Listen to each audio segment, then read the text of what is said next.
kita masuk ke genre yang paling jujur, liar, dan penuh kejutan. Street photography. Di sini, panggungnya adalah jalanan, dan aktornya adalah kehidupan sehari-hari. Tantangannya, Anda tidak bisa mengatur ulang adegan. Anda hanya punya satu kesempatan. Lihat foto ini. Inilah definisi sempurna dari the decisive moment, atau momen penentu yang diajarkan oleh legenda Henri Cartier-Bresson. Ini bukan sekadar memotret orang lewat. Fotografer menekan tombol tepat di puncak momen. Detik di mana gestur tangan, tatapan mata, dan langkah kaki bertemu dalam harmoni yang sempurna. 1 detik terlalu cepat, foto ini biasa saja. 1 detik terlambat, momennya hilang selamanya. Kenapa hitam putih? Monokrom yang kuat dipilih bukan untuk gaya-gayaan retro. Warna seringkali menjadi distraksi. Dengan membuang warna, kita memaksa mata untuk melihat bentuk, tekstur, dan ekspresi. Perhatikan bagaimana kontras kuat antara area terang dan gelap membangun drama. Di jalanan, emosi seringkali terlihat lebih jujur dalam hitam putih. Bagaimana cara menangkap momen secepat kilat ini? Rahasianya adalah kesiapan teknis. Fotografer jalanan tidak punya waktu untuk autofokus yang lambat. Mereka menggunakan teknik kuno bernama zone focusing. Mereka mengunci fokus di jarak tertentu, misalnya 2 meter, dengan apertur f8. Ibarat memasang jaring ikan. Siapapun yang masuk ke zona 2 meter itu pasti tajam. Kamera sudah diset sebelumnya. Jadi saat momen terjadi, fotografer tinggal bereaksi, tanpa perlu mengatur kamera lagi. Jadi, pelajaran untuk Anda. Di jalanan, kamera Anda harus selalu siap tembak. Jangan berjalan sambil melihat hasil foto di layar. Mata Anda harus menatap dunia, mencari momen magis di antara kekacauan kota. Selamat datang di dunia yang tersembunyi tepat di bawah hidung kita. Fotografi makro bukan sekadar memotret benda kecil. Ini adalah tentang penjelajahan. Foto bunga ini membuktikan bahwa ada lanskap asing yang menakjubkan pada benda sehari-hari, detail yang biasanya tidak terlihat oleh mata telanjang. Bagaimana cara melihatnya? Kuncinya ada pada optik. Fotografer menggunakan lensa makro khusus. Istilah teknisnya adalah pembesaran 1:1. Artinya, ukuran objek yang terekam di sensor kamera sama besarnya dengan ukuran aslinya di dunia nyata. Ini ibarat memasang mikroskop di kamera Anda.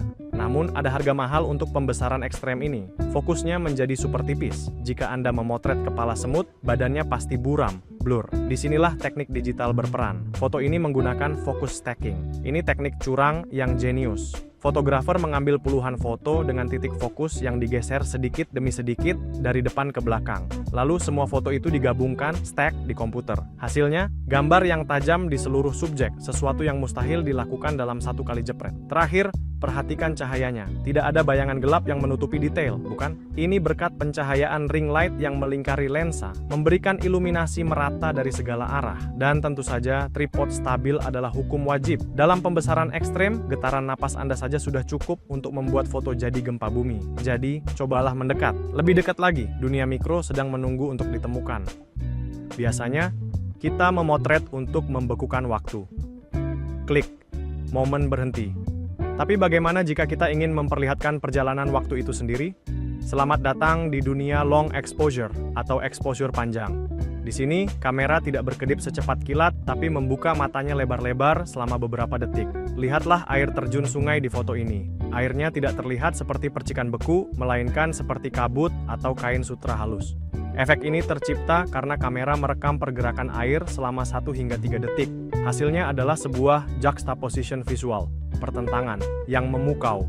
Batu-batu yang diam terekam sangat tajam dan keras, sementara air yang bergerak terekam lembut dan dreamy. Kontras inilah yang membuat foto ini dramatis. Namun teknik ini tidak bisa dilakukan dengan tangan kosong. Ada 3 syarat mutlak. Pertama, tripod yang kokoh. Karena rana kamera terbuka lama, getaran napas, Anda saja sudah cukup membuat seluruh foto hancur berantakan. Kamera harus diam total. Kedua, remote shutter atau timer agar kita tidak menyentuh kamera saat memotret. Dan ketiga, rahasia para pro, filter ND, neutral density.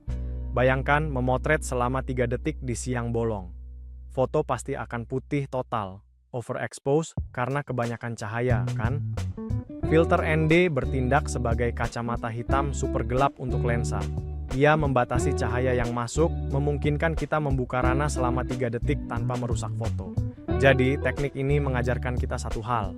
Dunia terlihat berbeda jika kita berhenti sejenak dan membiarkannya mengalir. Siapkan tripod Anda dan ubahlah air menjadi sutra. Kesimpulannya, Setiap jenis fotografi memerlukan pendekatan teknis yang berbeda dan spesifik. Pengaturan kamera dan peralatan yang ideal untuk potret akan sangat berbeda dengan yang dibutuhkan untuk fotografi satwa liar atau lanskap.